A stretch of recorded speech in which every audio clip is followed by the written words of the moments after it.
Gente, boa tarde. Primeiramente, eu preciso deixar bem claro que os elogios e as congratulações do professor Bruno se dão mais em questão a nossa amizade do que a minha competência. Eu não sou merecedor de tantos elogios assim. Tenho certeza que aqui estão os melhores alunos da região, quiçá do curso de Direito do nosso país, porque a Unisal vem despontando, sim, nos concursos, no exame de ordem. Reconhecido isso dentro do nosso meio acadêmico, e eu tenho certeza que eu estou vindo aqui mais para colaborar, para fazer uma recordação da matéria do que um aprendizado, tá? Eu vou deixar claro que a minha aula não é só uma aula só expositiva, então se não entender ou se tiver alguma dúvida com relação à questão, pode interromper, não precisa aguardar nenhum término, nada disso, tudo bem? Bom, conforme o professor Bruno disse, meu nome é Hernânia Sagra Marques Luiz, eu sou professor de outras instituições, sou de Mogi das Cruzes, região metropolitana de São Paulo, dá uns 140 quilômetros daqui mais ou menos. Leciono em duas instituições particulares e uma instituição pública, que até o presente momento não é a Unisal, tá, na particular, mas quem sabe, né, vai ser concretizado esse convite entre nós. Bom, hoje a gente vai falar um pouquinho, para recordar, sobre o direito penal, parte geral. Mas não tem como a gente falar da parte geral sem citarmos exemplos da parte especial, tudo bem? Então a gente vai fazer um elo mais entre a parte geral, claro, mas vamos fazer referência, sim, como se aplica essa parte geral na parte especial, tudo bem? Bom, vamos lá. Primeiramente, nós vamos falar da aplicação do que se diz. É muito fácil a gente falar em direito penal, é tranquilo quando a gente fala em aplicação do direito penal, mas nós temos uma premissa, que eu digo como uma principal dentro do direito penal, que fala sobre o princípio da legalidade. Todos vocês aprenderam em direito penal, quando o professor abre um código, quando o professor menciona para vocês, hoje vamos começar a matéria de direito penal, o primeiro artigo que vem lá, vem o artigo 1º descrevendo que não há crime sem lei anterior que o defina, não há pena sem prévia cominação legal. Ótimo. De onde surgiu isso? Como que aparece? O que isso significa? Para que isso está no Código Penal? Lembrando que esse artigo é uma reprodução do artigo 5º da Constituição Federal, lá do inciso 39, que diz pra gente que não há crime sem lei anterior que o defina, nem pena sem prévia cominação legal. Bom, se a gente verificar o texto do artigo 5º com o texto do artigo 1º do Código Penal, a única coisa que muda é que ao invés de falar não, nem pena, ele fala não há pena, mas o resto é reprodução automática. Bom, entrando na seara do outro professor de Direito Constitucional, vamos dar uma olhada. Artigo 5º da Constituição Federal.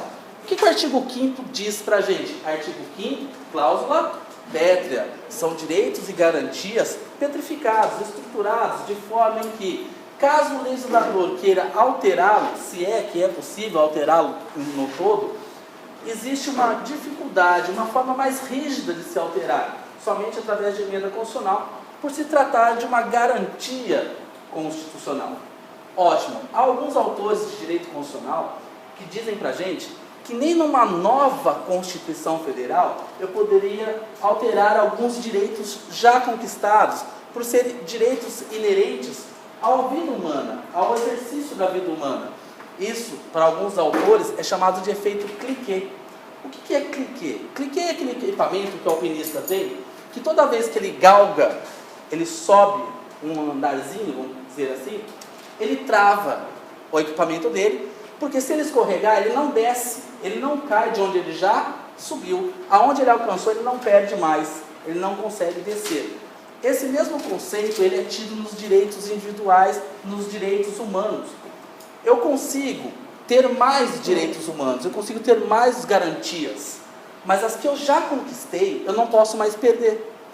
Isso é entendido como boa parte do artigo 5º da Constituição Federal, como um direito inerente à pessoa humana, um direito inerente à vida. Então, alguns direitos lá conquistados, nem através de uma nova Constituição, eu poderia alterá-los. O professor de Direito Constitucional já deve ter abordado isso com vocês. Bom, relembrando que esse artigo, ele menciona para a gente que não há crime sem lei anterior que o defina. E o Código Penal, no artigo 1º, ele reproduz esse mesmo conceito. Não há crime sem lei anterior que o defina. Aí vem a prova, vem o concurso e traz assim pra gente. Ótimo. O artigo 5º da Constituição e o artigo 1º do Código Penal traduzem o quê? O princípio da legalidade. Ah, é isso, eu lembrei.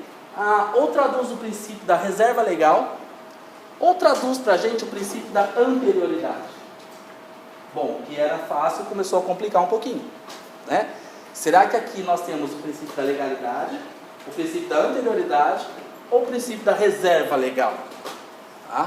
Pode falar. O princípio da reserva da legalidade se desdobra de acordo com o entendimento da maioria da doutrina nos outros dois. Então, é isso que a gente vai ver agora, tá? Nós temos 3 correntes que definem isso pra gente. Uma primeira corrente, não pacificada, não utilizada, entende que o princípio da legalidade é sinônimo da reserva legal.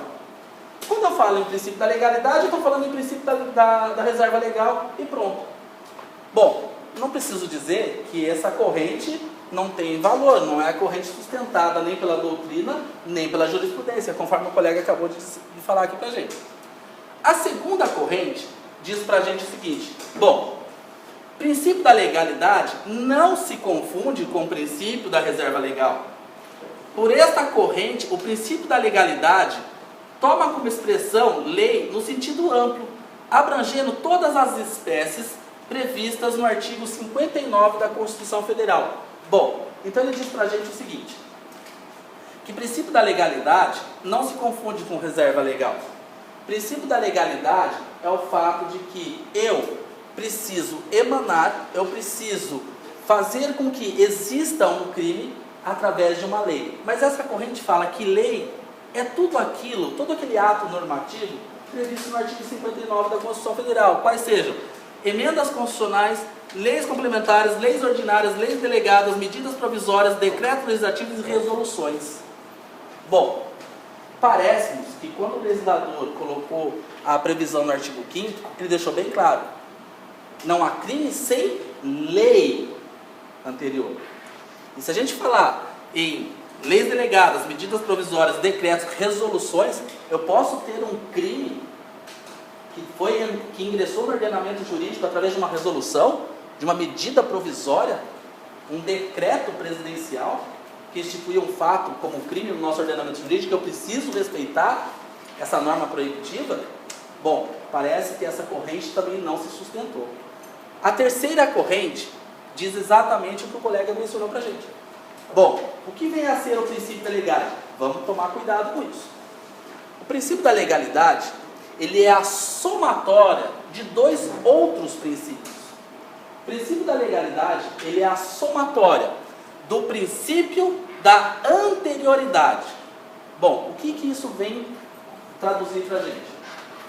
Que eu preciso que o fato proibido, que o comportamento proibido, exista essa proibição antes de eu praticar o ato. Eu não posso, depois que eu pratico um ato, vir uma norma proibitiva e esse ato voltar e atingir fatos passados, porque aí estou violando o princípio da anterioridade.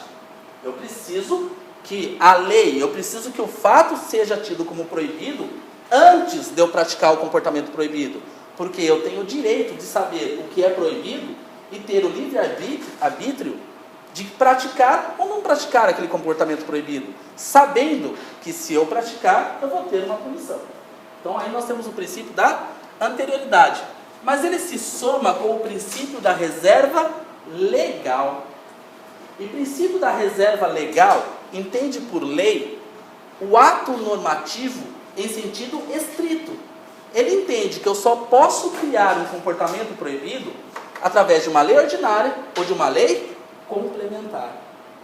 Não através de todos os atos normativos previstos no artigo 59. Não posso criar crime por decreto, não posso criar crime por medida provisória, não posso criar crime através de resolução. Eu só posso criar um crime através de uma lei, seja ela uma lei ordinária, seja ela uma lei complementar. Então, hoje, a corrente que prevalece é essa terceira corrente, entendendo que o princípio da legalidade é a somatória de reserva legal mais anterioridade. Será que foi esse o entendimento que o Código Penal trouxe para a gente? Parece que sim, porque ele diz para a gente, não há crime sem lei anterior que o defina. Quando ele fala sem lei, ele quer entender lei no sentido estrito, lei ordinária ou lei complementar. E sem lei anterior. Anterior é o quê? Anterior ao fato tido como proibido. Então, eu preciso ter primeiro a lei que proíbe, para depois eu atingir um comportamento proibido. Então, o princípio da legalidade é o desdobramento, tá? É a somatória, desculpa. É a somatória do princípio da anterioridade mais princípio da reserva legal.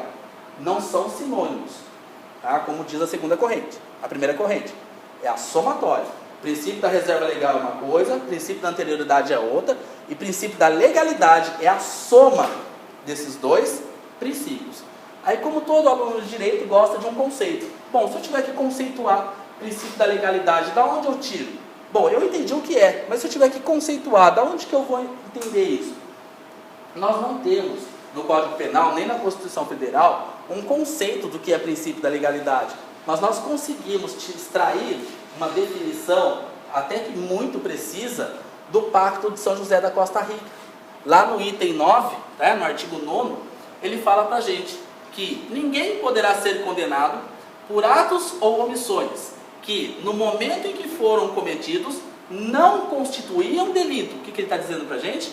Princípio da anterioridade. Eu não posso ser condenado, ser punido, por um fato que, quando eu pratiquei, aquele comportamento não era tido como delito, de acordo com o direito aplicável. Tampouco poder-se-á impor pena mais grave do que a aplicável no momento da ocorrência do delito, se, depois de perpetuado o delito, a lei estipular a imposição de pena mais leve, o delinquente deverá dela beneficiar-se. Olha aqui o artigo 9º do Pacto de São José da Costa Rica, mais tecnicamente conhecido como Convenção Americana de Direitos Humanos, ao qual o Brasil é signatário, diz pra gente: eu não posso ser punido por fato que, quando eu pratiquei, a lei não dizia que ele era proibido. Agora, se depois que eu pratiquei, vier uma lei dizendo que aquilo que eu pratiquei vai ser processado, ou vai ser punido de uma forma mais branda, eu vou atingir esses fatos, eu vou retroagir, eu vou voltar. Tá? Isso a gente vai verificar logo logo, a retroatividade ou irretroatividade. Tudo bem? Vamos lá. Então, duas palavrinhas que eu preciso ter muito cuidado na hora do concurso. A expressão lei e a expressão anterior. Então, quando ele fala em lei, ele quer dizer princípio da reserva legal. Quando ele fala em anterior, ele fala em princípio da anterioridade. A soma dos dois, eu tenho o princípio da legalidade. Tá?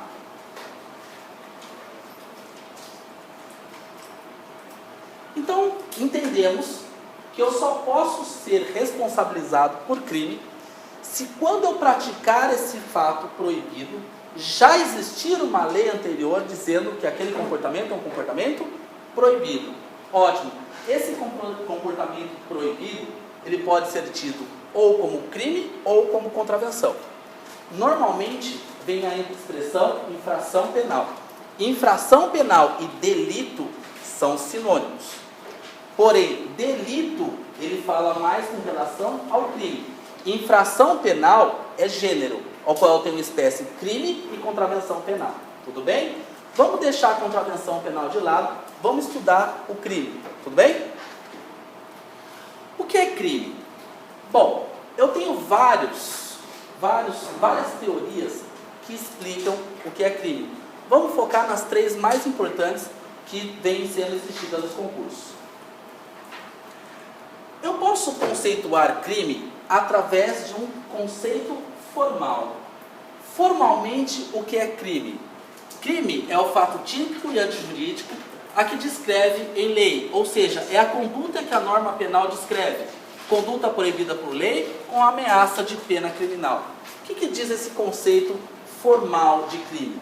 Por esse conceito formal de crime, o que a lei nos disser que é crime, eu vou acatar como crime. Ainda que a lei traga um absurdo no seu conteúdo, eu tenho que entender que aquilo é um crime. Por exemplo, vamos colocar assim, todo mundo que gosta de direito do trabalho pratica um crime. Tá? Bom, o que tem? Qual é a infração? Qual é o comportamento proibido? Gostar ou não gostar de direito do trabalho? Olha, todos que torcem para o Palmeiras, a partir de hoje, serão punidos com pena de 1 a 3 anos. Bom, torcer para o Palmeiras causa um prejuízo às pessoas ou não causa? Se eu falar que eu entendo que crime ele tem que ser definido por um conceito formal, pouco importa o conteúdo da norma. Se a norma está dizendo que é crime e pronto, acabou. Eu não posso discutir o que é o conteúdo dela. Qual é o objeto que ela tende a proteger? Ela diz que é crime e acabou. Aquele comportamento eu não posso fazer. Lógico, gente, não é essa teoria que vigora no nosso ordenamento jurídico. Tá? A segunda teoria, tá, é um conceito formal de crime. O que é um conceito formal de crime? Conceito material de crime. Para esta teoria, crime é a conduta que viola bem jurídico tutelado pela norma penal. Bom, nós vamos entender conceito material é aquele fato em que o legislador descreve o que ele quer proteger.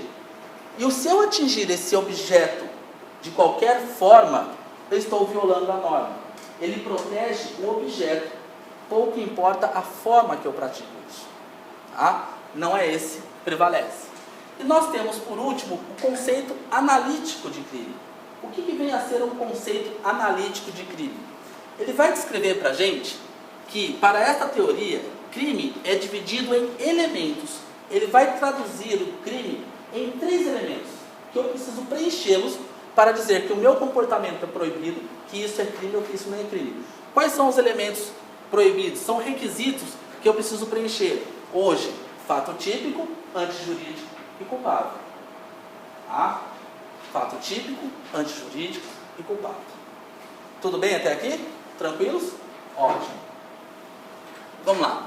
Então, para esse conceito analítico, que é esse que o nosso código, o nosso ordenamento jurídico toma como base, ele diz para a gente assim: crime é um fato típico. E o que vem a ser um fato típico? Fato típico é um comportamento humano. Tá? Fato típico é um comportamento humano. Qualquer comportamento humano, vamos lá, vir aqui assistir aula na tarde de terça-feira é um comportamento humano.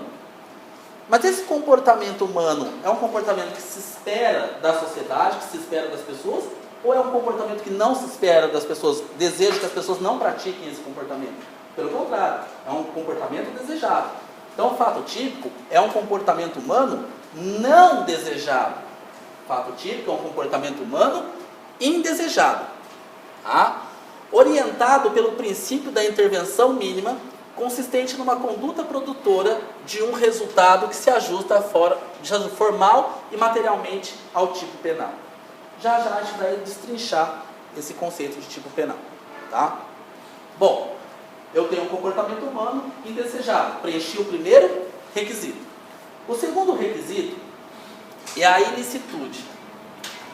O que vem a ser a ilicitude? Tá? A ilicitude diz assim pra gente: olha, em alguns momentos vocês vão praticar um fato típico, uma conduta que eu não desejo que você pratique. Eu gostaria que essa conduta não fosse feita pelo ser humano. Mas, em alguns casos, o direito ou ele vai incentivar, ou ele vai autorizar, ou ele vai fomentar que você pratique aquela conduta. Aí deve ser proibido. Quando nós estamos diante dessa autorização legal para praticar um fato típico, o legislador disse para a gente o seguinte: olha, o meu comportamento é típico, o meu comportamento é proibido, mas ele não é contrário ao ordenamento jurídico, ele não é antijurídico, pelo contrário, ele é autorizado pelo direito. Nós vamos ver que esses comportamentos, eles são previstos no Código Penal e vamos discutir se o rol previsto no Código Penal é um rol taxativo ou é um rol exemplificativo. Lembrando, Quais são as causas que justificam uma conduta que eu posso praticar um delito e não serei punido, tá? Não vou responder por crime. Meu fato vai ser atípico. Embora uma conduta formalmente típica, ele não vai ser elevado ao grau de crime. Quando eu pratico em estado de necessidade, legítima defesa, estrito cumprimento do dever legal e exercício regular do direito. A gente vai ver cada um desses elementos hoje ainda. Tudo bem? Bom, esses dois requisitos são necessários para preencher o conceito de crime. Segundo a teoria finalista, o crime ele é composto por dois elementos: fato típico e antijurídico. Bom, mas nós aprendemos que na faculdade o professor falou em três. Sim, nós temos um terceiro elemento que é a culpabilidade, tá? Que é o culpável. A teoria finalista entende que a culpabilidade não integra o elemento do crime. É mero pressuposto de reprovação social. A teoria finalista entende que esse terceiro elemento não compõe o tipo penal. Ela simplesmente serve para verificar se eu vou aplicar pena ou se eu não vou aplicar pena. Tá? É essa corrente que prevalece, gente? Não, não é essa corrente que prevalece. Tá? Embora seja uma corrente mais moderna, não é essa que prevalece. A corrente que prevalece é que o crime ele é composto pelos três elementos. O crime é o fato típico, antijurídico e culpável. Qual é a consequência em adotar uma ou outra corrente? Vamos lá.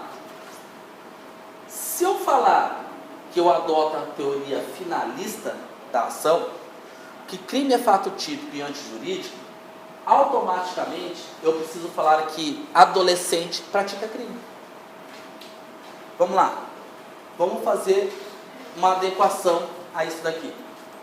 Um adolescente de 15 anos que desfere 2 tiros numa pessoa e mata essa pessoa. Ele praticou um fato típico? Ele praticou um comportamento indesejado? Praticou. Opa, ele preencheu o primeiro requisito. Esse comportamento dele é um comportamento humano indesejado. Vem cá, ele estava amparado por alguma justificativa? Ele tinha algum motivo para praticar esse crime? Não tinha. Então o comportamento dele foi antijurídico, foi contrário ao ordenamento. Se eu adotar a teoria finalista, o que eu estou dizendo? Se o crime é composto por 2 requisitos, adolescente pratica crime. Ah, mas eu aprendi que adolescente recebe medida socioeducativa. Sim, nós vamos discutir agora qual é o tipo de punição dele. Olha, pena ele não recebe. Ele não vai ser punido com pena, ele vai ser punido, né? Ele vai receber uma medida socioeducativa. Então, se eu adotar a teoria finalista, gente, eu obrigatoriamente preciso falar que adolescente pratica crime. Só não recebe pena. Por quê? Para o meu conceito de crime, eu preciso preencher 2 elementos: fato típico e antijurídico. Se eu preencher esses 2 requisitos, eu pratiquei crime. E aí eu preciso falar que o ECA não está adequado à teoria finalista. Tá? Agora, a corrente que prevalece é que o crime é composto dos 3 elementos. O fato tem que ser típico, ele tem que ser antijurídico e a pessoa precisa ser culpável. Essa teoria é a teoria clássica. Se eu adotar a teoria clássica, a minha resposta é diferente. Se eu falar que eu adoto a teoria clássica, assim como o Estatuto da Criança adota, eu obrigatoriamente tenho que dizer que adolescente não comete crime. Por quê? Vai faltar o terceiro requisito. Ele não é culpável. Ele é inimputável. Ele não pode receber pena. Faltou um requisito. Se faltar um desses elementos, eu não tenho um crime constituído. Tudo bem? Então, cuidado na hora da prova de vocês, da pergunta, se ela não veio de forma capciosa, se ela não vem de forma de pegadinha. Precisa verificar se na pergunta eles estão pedindo a teoria adotada. Segundo a teoria finalista, segundo a teoria clássica, tá? Por quê? Aprender a ver o que a questão está perguntando. Estamos tranquilo? Tudo bem até aqui? Vamos lá. Vamos destrinchar então cada um desses elementos. Vamos lá. Crime é um fato típico. Como que eu componho o fato típico? O fato típico é composto de 4 elementos. Primeiro elemento é a conduta, tá? Conduta humana indesejável, que pode ser praticada por ação ou por omissão, de forma dolosa ou culposa. Segundo elemento é um resultado. Bom, essa minha conduta, prevista como comportamento indesejado, precisa gerar um resultado. Nós vamos ver que existem 2 tipos de resultado. Resultado jurídico, que todos os crimes possuem, e resultado naturalístico, que somente os crimes materiais possuem resultado naturalístico. Qual é a diferença? Resultado jurídico é aquele resultado contrário ao ordenamento jurídico. Eu causei um prejuízo à norma, eu afrontei a norma. Então eu tenho um resultado jurídico. Resultado naturalístico é aquela modificação no mundo exterior, que a gente consegue visualizar. E só os crimes materiais possuem resultado naturalístico. Tá? Os crimes formais e de mera conduta não possuem resultado naturalístico, porque eles se contemplam com o comportamento humano. Tá? Depois, é necessário um nexo causal. Por quê? É necessário fazer uma ligação entre a minha conduta e o resultado efetivamente ocorrido. Eu preciso fazer uma ligação. Foi o meu comportamento que causou esse resultado? Isso é muito visível quando a gente verifica no tribunal do júri. O primeiro quesito que se faz aos jurados no tribunal do júri é sobre a materialidade do crime. E é ali que o juiz pergunta aos jurados o seguinte: o resultado, ou seja, o disparo de arma de fogo efetuado pelo réu deu causa ao ferimento descrito no laudo de folhas tais? O que os jurados vão dizer? Sim ou não? O que o jurado está dizendo ali? Anexo. Foi a conduta do réu que causou o resultado morte na vítima. Tá? Ele está falando o seguinte: olha, se o réu não tivesse praticado essa conduta, ele estaria vivo. Por que é importante o nexo causal? Porque vocês aprenderam as concausas.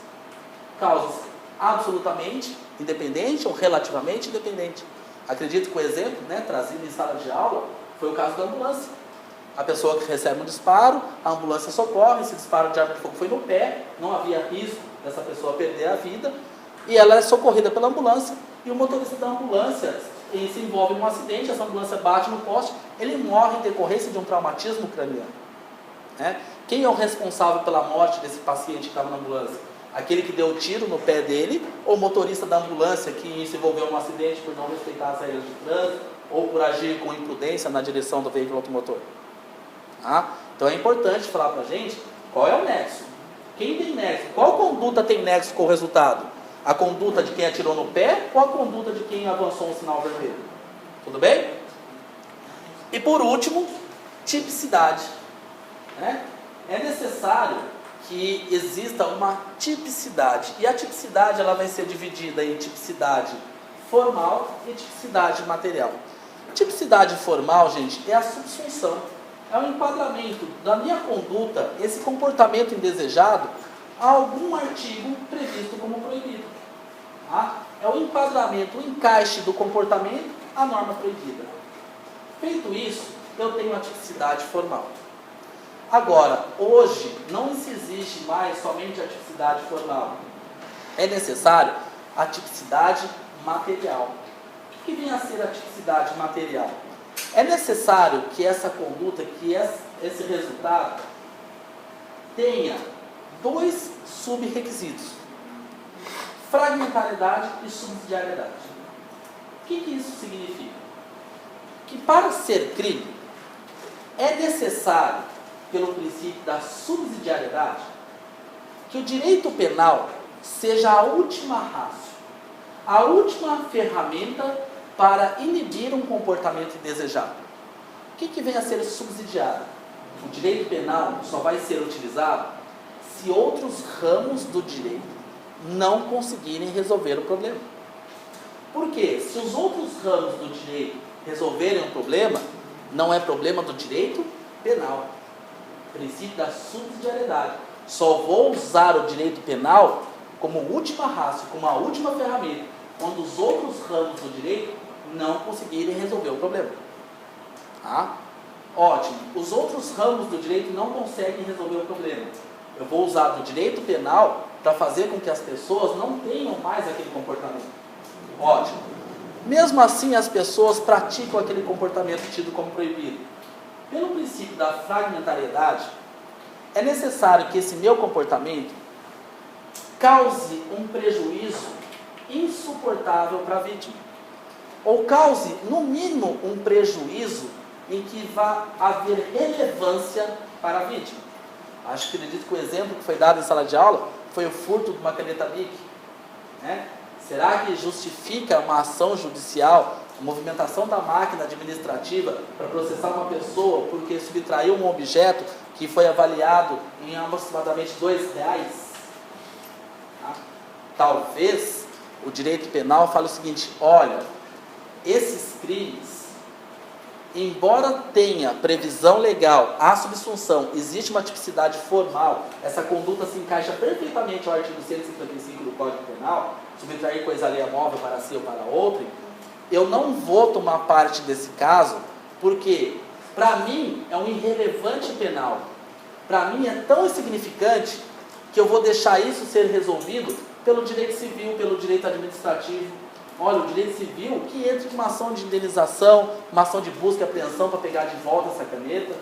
Eu, direito penal, não vou punir uma pessoa com pena de 1, 2, 3, 4 anos, porque é alguém que pegou um objeto de R$2 da outra pessoa. Isso significa que pelo princípio, pela tipicidade material, nós podemos ou não reconhecer o crime de bagatela, princípio da insignificância. Tá? Então, se cair no concurso para vocês, o princípio da insignificância é desdobramento de qual princípio? Princípio da intervenção mínima, que eu visualizo em qual elemento do crime? No fato típico. Dentro do elemento do fato típico, em qual sub-elemento, qual substrato? Dentro da tipicidade. Na tipicidade material. É na tipicidade material que eu falo, olha, existe adequação da conduta a um tipo penal. Mas esse caso, para mim, é um irrelevante. Tá? Eu não vou movimentar a máquina criminal por causa disso. Tranquilos? Tudo bem? Aí, ultrapassado tudo isso, veja, fato típico que ele preencheu. A conduta dele é um comportamento humano, indesejado, causou um resultado, existe nexo entre a conduta dele e o resultado, a tipicidade preenche os dois tipos, a tipicidade é formal e a tipicidade é material, não estamos falando em crime de bagatela, não estamos falando em princípio da insignificância, nada disso. Tá? Ótimo. Vamos ver se a conduta dele tinha uma autorização, se a conduta dele era justificável. Porque se ela for justificável, vai faltar o segundo elemento, eu não tenho um crime propriamente dito. Tá? O que nós temos como excludente de ilicitude? O que torna a conduta lícita? Nós temos o estado de necessidade previsto lá no artigo 24. Nós temos a legítima defesa prevista lá no artigo 25. Nós temos o estrito cumprimento do dever legal previsto no 23. O exercício regular do direito. E para a doutrina moderna, causas supralegais de exclusão de ilicitude. Para a doutrina clássica, eles entendem que essas causas supralegais de exclusão da ilicitude estão dentro do exercício regular do direito. Na verdade, eu não teria uma quinta causa de exclusão de ilicitude. Eu continuaria nas 4, mas essas causas que a gente aprende como supralegais, elas estariam previstas dentro do exercício regular do direito. Vamos dar um exemplo? Violência desportiva, consentimento do ofendido, teoria do risco aceitável. Tá? A gente vai ver cada uma delas daqui a pouquinho. Tudo bem? Bom, não é causa de justificativa. Ele não tinha uma justificativa para praticar o delito. Vamos para o terceiro elemento. Culpabilidade. Na culpabilidade, eu preciso verificar se essa pessoa é passível de se receber pena ou não. Quando que essa pessoa não receberá pena? Bom, não sei, vamos analisar o substrato. A culpabilidade é subdividida em 3 subelementos. Primeiro, é necessário que a pessoa que praticou o crime, para receber pena, seja um imputável. Tá? Nós vamos ver quais são as causas que excluem a imputabilidade. Tá? Nós vamos ver as causas de inimputabilidade. É necessário ainda que a pessoa tenha potencial consciência da ilicitude. Veja, ninguém está falando em desconhecimento da lei. Estão falando em potencial consciência da ilicitude do ato que ela praticou. E por último, né, é necessário ainda que aquela pessoa, quando praticou o delito, era exigido dela um comportamento diferente daquele que ela realizou. Nós estamos falando em exigibilidade de conduta diversa, que aparece no concurso com o contrário, com o sentido contrário. Fala-se em inexigibilidade de conduta diversa. Ou seja, não era exigido da pessoa um comportamento diferente do que aquela que ela teve. Era o comportamento que se esperava dela. Tá? Nós vamos ver cada um deles. Tudo bem? Vamos lá. Não vamos entrar em contravenção. Fato típico. Fato típico é a conduta humana, toda ação ou omissão consciente e voluntária, dolosa ou culposa, dirigida a uma finalidade. Conduta humana, então, eu considero ela por ação ou por omissão. Dolosa ou culposa, mas essa conduta precisa ser consciente e voluntária. É necessário que a pessoa tenha ciência do que ela está fazendo e ela faça aquilo porque ela quer. Ela é consciente na atitude dela. Quais são os elementos da conduta?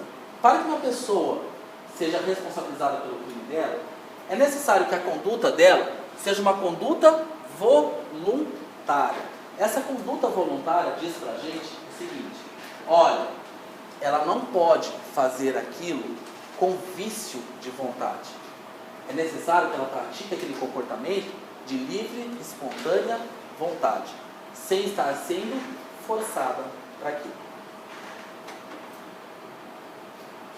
Ainda são causas que excluem a conduta. Causas que excluem essa conduta voluntária. Quando eu pratico a conduta diante de um caso fortuito ou força maior. Caso fortuito são eventos que, embora ocasionados pela ação humana, são imprevisíveis e inevitáveis. Guerra, motim, greve de pessoas. Força maior são fatos da natureza. Tá? Se eu estou diante de um caso fortuito ou de uma força maior, a conduta não é atribuída ao homem. Ainda, a involuntariedade. A involuntariedade, gente, eu posso excluir esse ato, essa conduta voluntária, de 2 formas. Através de um estado de inconsciência completa. Tá? A pessoa não está consciente. A inconsciência completa, lembra? A inconsciência variável relativa não exclui o comportamento. Através de atos reflexos. O que são atos reflexos? São aqueles atos, embora praticados pelo ser humano, mas não são atos voluntários. São atos de movimentos causados pelo sistema nervoso. Tá? Ainda, são causas que excluem o comportamento, a coação física irresistível. Cuidado, coação física irresistível exclui a conduta. Coação física é aquela que você pega a pessoa e força ela a fazer o que você deseja. Eu pego a mão de uma pessoa, coloco uma arma na mão dela e faço com que ela puxe o gatilho. Na verdade, quem praticou a conduta não foi a pessoa que está com a arma na mão, e sim eu que forcei ela a praticar aquela conduta. Nós estamos falando em coação física irresistível. É diferente da coação moral. A coação física, gente, é chamada de vis absoluta. E eles gostam dessa expressão nos concursos. Vis absoluta é sinônimo de coação física. Porque A coação moral vem com o nome de vis compulsiva. Tá? Nós vamos ver que a coação moral está lá na culpabilidade. É outra consequência. Na coação moral, o agente quer praticar a conduta, só que ele pratica a conduta porque ele está sendo o quê? Coagido. Lembra do caso do gerente do banco, que tem a família sequestrada, o sequestrador exige que ele tire o dinheiro do cofre do banco? Veja, ele quer tirar o dinheiro do cofre, mas ele está sob coação moral. Lá é outra consequência. Tudo bem? Vamos lá. Formas de conduta. A conduta pode ser comissiva. Quando nós falamos em conduta comissiva, nós falamos que o crime é praticado por uma ação. Tá? Quando a gente fala em conduta comissiva, é porque o crime foi praticado através de uma ação. Ou a conduta pode ser praticada por omissão, por não fazer. Nós falamos que a conduta foi omissiva. Bom, neste caso, você deveria agir e não agiu. É o contrário. Na conduta comissiva, ele praticou o crime porque ele agiu. Comportamento positivo. Na conduta omissiva, ele praticou o crime porque ele não agiu. A conduta é passiva, é omissiva. Ele deveria agir e não agiu. Os crimes omissivos, eles são subdivididos em crimes omissivos próprios. O que são crimes omissivos próprios? São aqueles crimes em que há um dever geral imposto a todos de praticar uma conduta diante daquela situação. O maior exemplo que a gente tem aí é a omissão de socorro. Bom, quem pode responder numa omissão de socorro? Qualquer pessoa que estiver diante daquela situação de perigo e não agir. Olha, você tem uma pessoa que está precisando de socorro, ela está vulnerável naquele momento, e você tem condições de ajudá-la, e você não ajuda, significa dizer que você, assim como qualquer outra pessoa que estivesse naquela situação, deveria agir. Nós estamos diante de um crime omissivo próprio, que é aquele dever, aquela obrigação que se impõe a qualquer pessoa. Ainda, nós vamos ter uma subdivisão, que é o crime omissivo impróprio. O que vem a ser um crime omissivo impróprio? Bom, se no omissivo próprio é aquele dever imposto a qualquer pessoa, no omissivo impróprio, significa dizer que eu vou determinar quem deveria agir naquela situação. Tá? Não é mais aquela obrigação geral, agora é uma obrigação para determinadas pessoas. Olha o que fala o omissivo impróprio. É o que exige do sujeito uma concreta atuação para impedir o resultado que ele devia e podia evitar. Tá? Por exemplo, o guia da pessoa com deficiência visual é responsável em não deixar que o deficiente visual atravesse uma via pública sem que ele tenha a assessoria desse guia. Então ele tem a obrigação de evitar a lesão corporal, o atropelamento dessa pessoa com deficiência. Tá?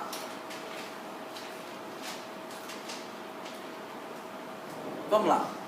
Como que a gente consegue definir quem são essas pessoas que têm essa obrigação? Fica tranquilo. O código, no artigo 13, ele traz para a gente.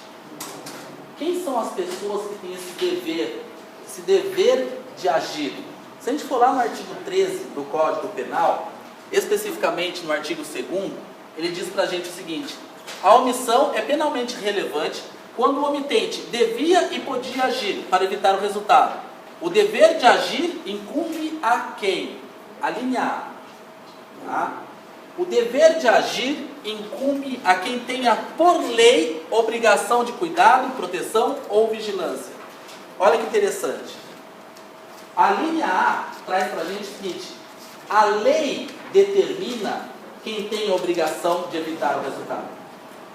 Obrigação é legal, é constituído por lei. Significa dizer o seguinte: quem é responsável pelo bebezinho em casa? O pai ou a mãe.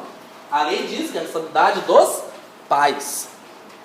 Quem tem a obrigação de alimentar o bebezinho? O pai ou a mãe. E se esse bebê morre por inanição, morre por não ser alimentado? Quem responde pela morte desse bebê? O bebê não pode ir lá na cozinha, ele não sabe ir lá na cozinha e preparar uma madeira dele sozinho. Nem tem condições para isso. Quem deveria fazer isso? O pai ou a mãe? Quem diz que é o pai ou a mãe? O Código Civil. A lei. Então a lei fala pra gente quem tem a obrigação de agir. Tudo bem? Bom, a linha B fala o seguinte pra gente. Bom, se não for a lei que determina, também tem o dever de agir quem, de outra forma, assumiu a responsabilidade de impedir o resultado. Vamos lá. É a mãe ou o pai que tem a obrigação de cuidar do bebezinho. Mas a mãe e o pai precisam sair para trabalhar. O que eles fazem? Contrata uma babá. O Código Civil fala que é a babá que tem que cuidar da criança dos outros? Não. O que vai dizer que é a babá que tem que evitar que qualquer coisa aconteça com aquele bebê? É o contrato firmado entre o pai e a mãe e a babá, não é? Bom, a lei disse que não era ela. Mas, de uma outra forma contratual, ela assumiu a responsabilidade que era dos pais. Então, quem assume de qualquer outra forma tem a obrigação de evitar o resultado.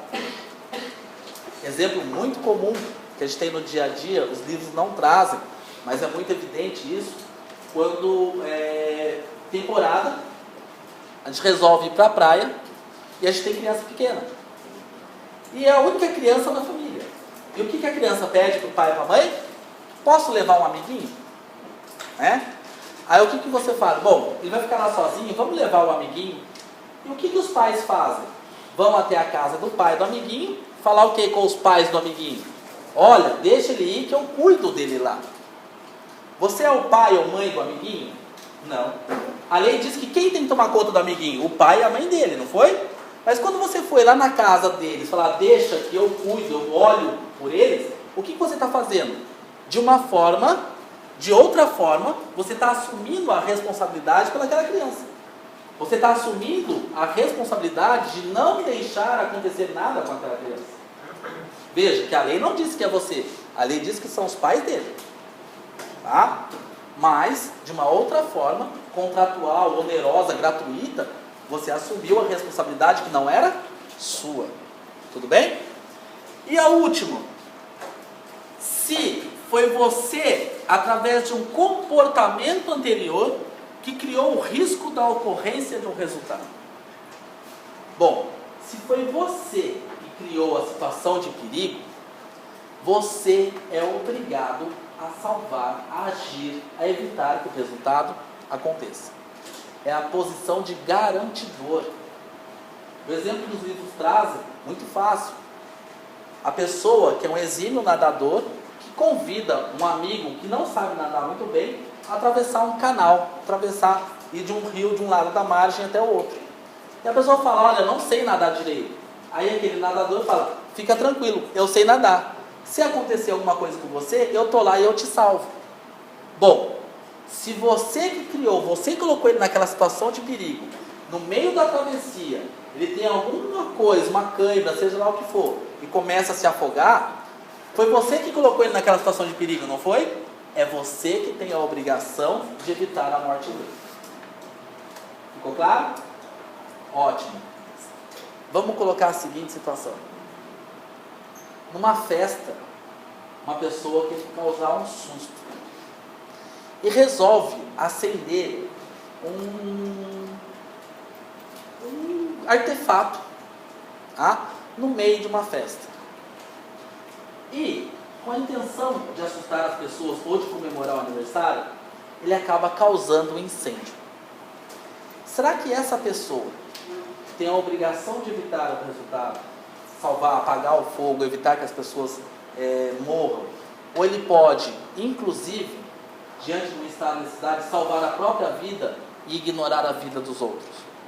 A discussão é a seguinte: quem criou esse comportamento anterior tem a obrigação de evitar o resultado, não é? A discussão hoje nos concursos é: esse risco só tem a obrigação de quem causou esse perigo de forma dolosa ou também de quem causou esse risco de forma culposa? Tá? Hoje, o que prevalece, gente, é que só tem a obrigação de evitar o resultado quem causou o perigo de forma dolosa. Se foi de forma culposa, ele não tinha a obrigação de evitar o resultado. Tá? Só quem causou de forma dolosa. Ah, eu vou colocar fogo na festa, eu vou acabar com essa festa. Bom, você quer colocar fogo na festa, mas você tem a obrigação de evitar que as pessoas se machuquem. Olha, eu quero acender aqui um artefato, né, um artifício, e eu só quero comemorar, mas eu causei um incêndio. Eu não sou obrigado. Tá? Segundo a corrente majoritária. Isso é discutível.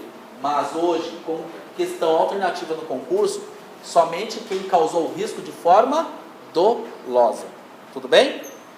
É pacificado? Não é pacificado. Tudo bem? Mesmo quando a gente corre risco de vida, ele salvar também? Sim, porque na intenção dele não era causar a lesão. A intenção dele era comemorar, por exemplo, acender um rojão, um sinalizador. Mas aconteceu que aquele sinalizador causou um incêndio. Ele não queria aquilo. Então foi de forma culposa. Foi de forma culposa, mesmo que ele seja o causador do risco, ele não tem a obrigação de salvar todo mundo. Mas eu digo na forma dolosa mesmo, quando ele corre o risco. Na forma dolosa, não pode alegar estado de necessidade quem, de forma dolosa, causou a situação de perigo. Tá? Não se admite. A gente vai ver que não se admite o estado de necessidade quem causou o risco. Tá? Tudo bem? Tranquilo? Tranquilo até aqui?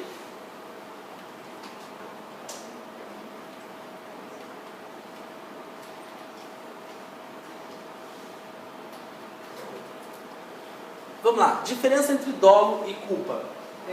Só uma questão, a maioria aqui são o quê? Primeiro ano? Tem primeiro ano? Não? Segundo, primeiro ano? Terceiro ano? Segundo ano, quer dizer, segundo? Terceiro ano. Tá, então para a maioria vai ficar tranquilo dolo e culpa, tá? Então a gente vai passar bem, os colegas já tiveram a diferença dolo e culpa, então passar bem superficial, tudo bem? Para a gente poder ganhar tempo para ver outras coisas mais importantes. Dolo e culpa. Bom, vocês aprenderam que dolo é aquela situação em que o agente tem uma conduta e essa conduta ela é realizada visualizando um resultado. A conduta dele é realizada visando um resultado e a conduta dele é direcionada para que esse resultado aconteça. Isso é um crime doloso. Tá? Esse dolo pode aparecer de várias formas, mas pode ser dividido em duas categorias principais: dolo direto ou dolo eventual. Tá? Dolo direto é aquele que você pratica a conduta visualizando o resultado. Dolo eventual é aquela situação que você faz a previsão do resultado. A sua conduta não é direcionada especificamente para aquele resultado, mas você simplesmente ignora a ocorrência do resultado e aceita, se acontecer, tudo bem. Bom, eu vou praticar minha conduta. Eu sei que isso vai causar isso, mas em nenhum momento eu tento evitar. Eu ignoro o resultado e aceito que ele aconteça. Nessa situação, eu estou falando de uma outra forma de dolo, um dolo eventual. Eu aceitei a ocorrência do resultado. Nos concursos, gente, nós vamos ver que eles pedem qual foi a teoria que o Código Penal adotou com relação ao dolo. Nós temos três teorias. A teoria da vontade, que fala que para essa teoria dolo é a vontade de realizar a conduta e produzir o resultado. Nós temos a teoria da representação. O que é a teoria da representação? Para essa teoria, dolo é a vontade de realizar uma conduta, prevendo a possibilidade de um resultado, mas acreditando que poderá evitá-lo. Opa, o que a gente acabou de falar? Que o dolo eventual, ele não quer evitar o resultado, ele aceita, né? Então, cuidado. Teoria da representação, gente, não é utilizada para a gente no dolo. A teoria da representação para a gente é a culpa, tá? A culpa consciente, tá? Ele faz previsão, mas ele não quer que o resultado aconteça.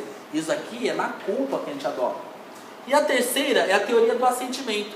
Para essa teoria, dolo é a vontade de realizar a conduta, assumindo o risco de produzir o resultado, aceitando. Opa, aqui é a teoria utilizada no dolo eventual. Então, das três teorias, o Código Penal com relação ao dolo, ele aceitou duas. Teoria da vontade para o dolo direto e teoria do assentimento para o dolo eventual. Cuidado, gente, concurso do MP, eles adoram pedir isso daí. Tá? Eles vão tentar inverter isso daí, para você assinalar se está correto ou se está falso. Tá? Eles vão falar que dolo direto é a teoria do assentimento e dolo eventual é a teoria da vontade. Tá? Ou vão colocar para você, de acordo com o dolo eventual, qual teoria adotada, e vão inventar uma quarta teoria que não existe para dar a alternativa D. Tá? Cuidado com isso daí. Tá? Vamos lá. Artigo 18. Tudo bem? Artigo 18. Tá? Só que aqui, por favor, 13 minutos para não pegar para vocês. Tá? Para 13 minutos não tá. Vamos lá. Dolo, crime doloso. Tá? Tipos de dolo, gente, não vamos perder muito tempo nisso daqui, porque é muita teoria, eu vou mandar esse slide para vocês. Tudo bem? O que é interessante nos tipos de dolo? Dolo direto, nós já vimos, é aquele que eu pratico uma conduta visando um resultado. Mas, no dolo eventual, eu aceito a ocorrência do resultado. As espécies de dolo é que é muito interessante. Eu tenho o dolo direto de primeiro grau. O que vem a ser o dolo direto de primeiro grau? Esse dolo direto que a gente conhece. A minha conduta é voltada àquele resultado específico. Eu pratico um ato visualizando aquele resultado. A minha finalidade é que aquele resultado aconteça. O legal que eles estão pedindo agora nos concursos, o dolo direto, mas de segundo grau. Eu aposto para vocês que no concurso que vocês querem vai cair uma questão sobre isso. Tá? Sou capaz de apostar para vocês que vai ser a questão número 14. Tá? Vamos lá. Vamos lá. Nossa questão número 14 fala o seguinte. Bom, determinada pessoa querendo matar o seu desafeto, sabendo que esta irá pegar o voo das 15 horas, resolve matar essa pessoa colocando uma bomba no avião. Assim que o avião decola, essa bomba vai explodir. Ou seja, o desafeto A consegue matar B. Existe alguma possibilidade da tripulação, ou seja, o piloto, os comissários de bordo e os demais passageiros sobreviverem? Não, todos morrerão. Mas vem cá, eu não estou falando em dolo eventual. Eu não estou falando em aceitar que o resultado aconteça. O resultado vai acontecer. É certo. Mas eu não quero matar os outros passageiros, nem sei quem são. Mas eu quero matar quem está lá dentro e eu vou colocar uma bomba nesse avião. Nessa situação, o direito vem entendendo que eu estou agindo com dolo direto, mas não de primeiro grau. Dolo de primeiro grau é só com relação ao meu desafeto. Aqui o dolo direto é de segundo grau. Vamos lá? Vamos chutar uma questão? A, pretendendo matar o seu desafeto, Joana, pretendendo matar Maria, desfere 5 tiros na altura do tórax, 3 dele atingindo o coração. Joana é sabedora que Maria está gestante de 4 meses. Tá? Qual é a responsabilidade de Maria? Bom, ela queria matar a mulher. Mas é óbvio que se ela matar a mãe, o feto vai morrer. Ela aceitou esse resultado ou esse resultado era certo que ia acontecer? Olha que interessante. Com relação à mãe, é dolo direto de primeiro grau. Com relação ao aborto, a morte do feto, é dolo direto de segundo grau, não é dolo eventual. Porque não é que ela aceitou a ocorrência do resultado. Aqui o resultado é certo, vai acontecer. Não tem como não acontecer. Então nós falamos em dolo direto de segundo grau. Tudo bem? Se cair essa questão, aplica por conta de vocês. Tudo bem? Vamos lá. Dolo indireto, tá? Dolo indireto alternativo ou dolo indireto eventual. Dolo indireto alternativo é aquele que o agente prevê pluralidade de resultados e direciona a sua conduta para praticar qualquer uma delas.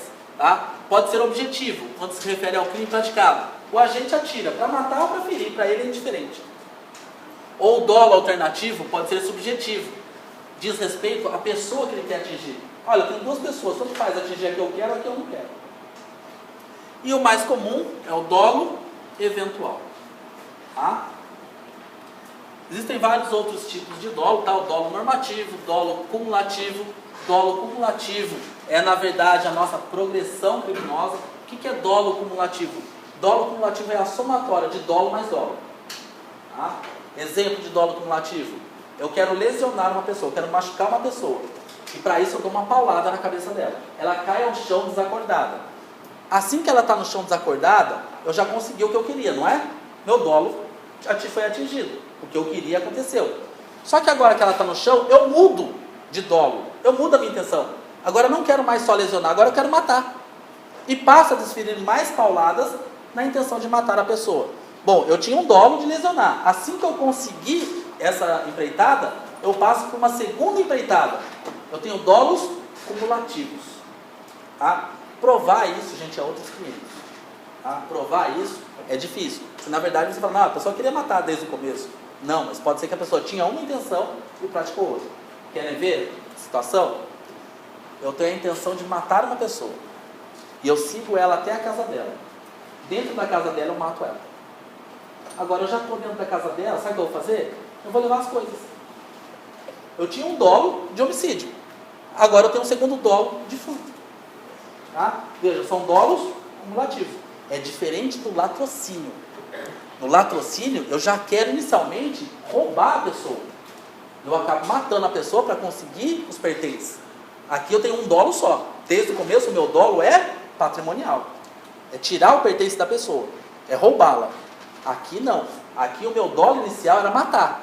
Eu consegui. Aí eu aproveitei a oportunidade e resolvi furtar os pertences. Tá? Só lembrando, nesse caso do furto, quem é a vítima? Não é a pessoa que morreu. É o espólio. São os herdeiros. Tá bom? Dolo antecedente, inicial e pré-ordenado. Tá? Aqui é o que os nossos juristas televisivos, né, Marcelo Rezende, doutor Datena, passam pra gente como que o crime foi premeditado. Gente, crime premeditado não é qualificador, não tem diferença nenhuma. A única coisa que prova pra gente é que não foi um crime culposo, foi um crime doloso. Se ele foi premeditado, se o dolo existe antes do comportamento, é porque ninguém não praticou o crime sem querer. Praticou o crime por querer. Tá? Dolo subsequente, né, aquele que vem depois. Tá? Dolo de dano, dolo de perigo, dolo genérico. Dolo genérico, gente, ele já foi exigido. Acredito que não vai aparecer agora, mas vai que, né? Eles repetem aí no mesmo concurso. O que é esse dolo geral, né? Esse dolo genérico, dolo geral. Tá? Esse é o chamado erro sucessivo. Vamos lá. Eu quero matar uma pessoa. E para isso, o que eu faço?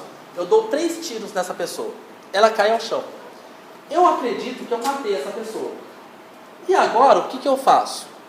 Eu pego esse corpo e jogo ele no rio, a fim de que a polícia não localize o corpo. Eu quero ocultar o cadáver. Só que a pessoa não morreu, ela está viva.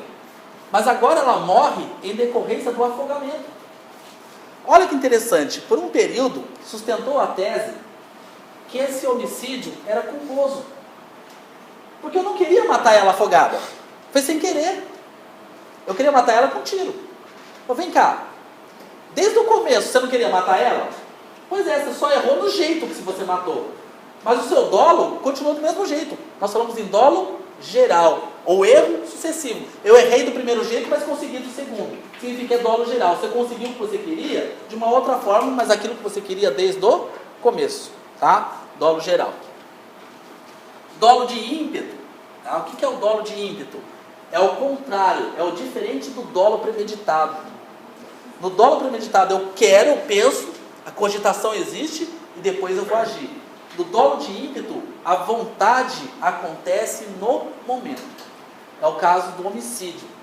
Vocês podem sustentar a tese aí de vocês, que vocês nunca vão roubar, que vocês nunca vão traficar, mas vocês não conseguem sustentar a tese de que vocês nunca vão matar. Até o momento que vocês se sentirem acuados e precisarem matar para sobreviver. Tá? O que é isso? É dolo de ímpeto. Você não quer matar ninguém, mas a partir do momento que você está sendo acuado, que você só vê a situação, você só vai conseguir sobreviver se você tirar a vida do outro, você vai tirar a vida do outro. É instinto de sobrevivência. Tudo bem? Crime culposo. Tá? Crime culposo. O crime culposo também está previsto lá no artigo 18, Só que agora ele vem no inciso 2. Culposo, quando o agente deu causa ao resultado por imprudência, imperícia ou negligência. Parágrafo único. Salvo nos casos expressos em lei, ninguém pode ser punido por fato previsto como crime, senão quando a prática dolosamente. Bom, o que nós temos que aprender aqui no crime culposo? A regra é que os crimes só são previstos na forma dolosa. A regra é que meu comportamento indesejado seja punido, aquele comportamento indesejado, praticado com vontade, com a finalidade daquele resultado. Excepcionalmente, alguns crimes estão previstos na conduta dolosa e na conduta culposa. Se o artigo não fala nada, se a lei não fala nada, qual é a forma, se é doloso, se é culposo, é porque aquele crime só é previsto na conduta dolosa. Quando o legislador falar que eu vou punir esse crime também da forma culposa, tem que estar expressamente em lei que aquele crime também é previsto na forma culposa. Tudo bem? Vamos lá. Estrutura do crime culposo. Assim como no crime doloso, o crime culposo também é um ato inicial voluntário. Eu pratico um comportamento. Eu só não queria que o resultado acontecesse, mas eu pratico um comportamento. Eu quero dirigir meu carro, mas quando eu saio daqui da faculdade e vou dirigir meu carro para direção à minha casa, eu quero dirigir o carro, eu só não quero atropelar ninguém. Tá? Agora, ele ocorre porque essa minha conduta, embora voluntária, ocorreu porque eu violei um dever objetivo de cuidado. Eu violei uma norma de cautela. Eu não respeitei, eu não fiz uma previsão que era exigida de qualquer pessoa. Eu extrapolei aquilo que era tolerável. Tá? Bom, como que eu vou poder provar que eu desrespeitei esse dever de cuidado? De 3 formas. Ou por imprudência, ou por imperícia, ou por negligência. Tudo bem? Vamos lá. Imprudência. Imprudência é a conduta culposa por agir. Tá? Imprudência é a conduta na forma de ação. Eu pratico um crime sem a intenção de praticá-lo, mas porque eu pratiquei, eu tive uma ação. Então a imprudência é a forma positiva de culpa. Como que isso aparece no concurso pra gente? Culpa em agendo. Culpa em agendo é a culpa por uma ação. Tá? O agente age com afoiteza, ignorando os cuidados que a situação exige. Exemplo, o motorista que dirige na estrada sob chuva forte com velocidade reduzida age dentro da normalidade quando imprime velocidade superior à permitida.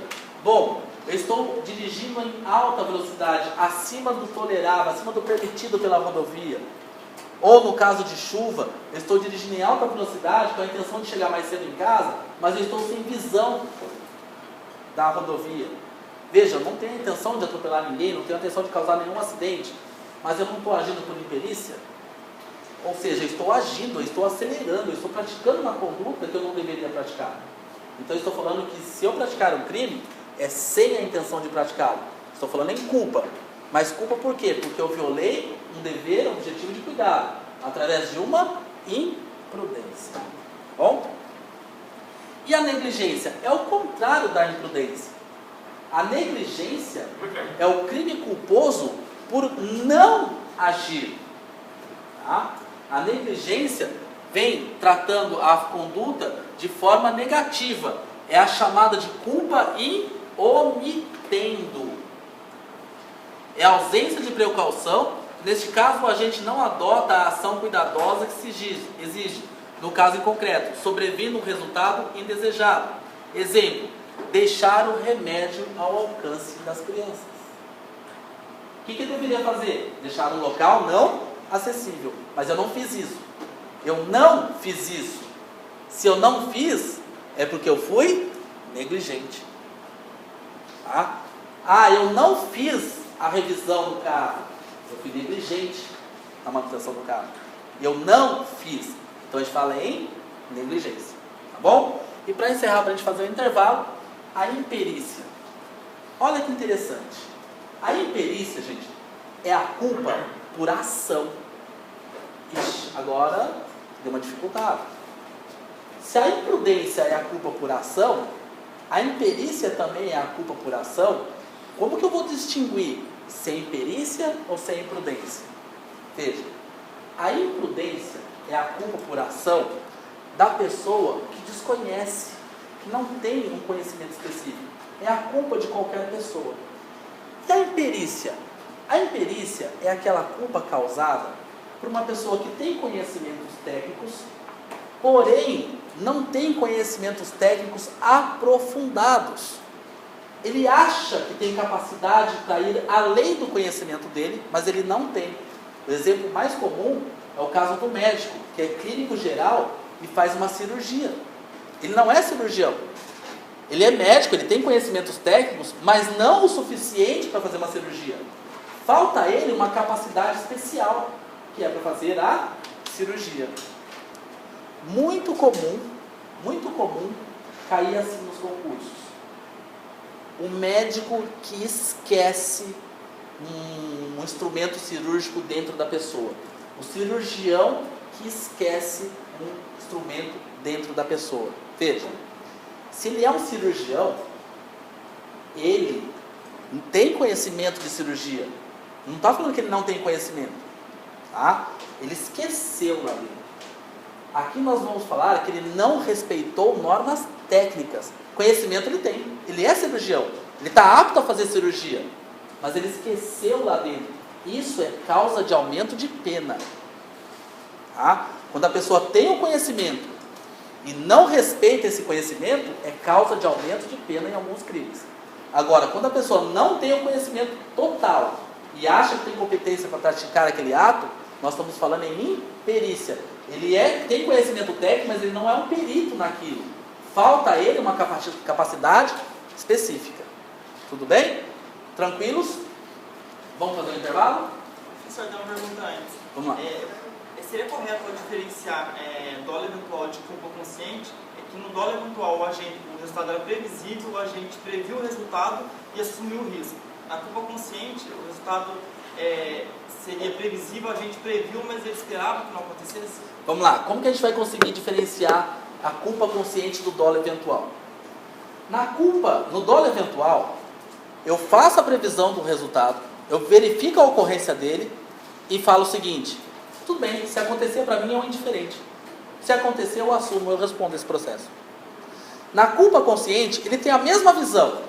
Fala, olha, eu estou vendo que se eu dirigir em alta velocidade, pode acontecer de passar uma criança na rua e eu posso atropelar. Olha onde está a diferença. Porém, se ele entrar na frente, eu confio no meu taco, meu carro é novo, eu consigo frear a tempo, eu sou um bom motorista, eu evito, eu desvio. Olha a diferença, no dolo eventual, ele simplesmente ignora a ocorrência do resultado, ele vira e fala assim, se acontecer para mim, tanto faz. Na culpa consciente, o que ele fala? Não, eu sou capaz de evitar o resultado. Mas na hora do fato, ele não teve essa capacidade, aconteceu. A grande diferença é, ele faz a previsão do resultado, e para ele, se acontecer, é indiferente. Na culpa consciente, ele faz a previsão do resultado, mas ele acredita fielmente que não vai acontecer, porque na hora ele é capaz de evitar. É aí que está a diferença.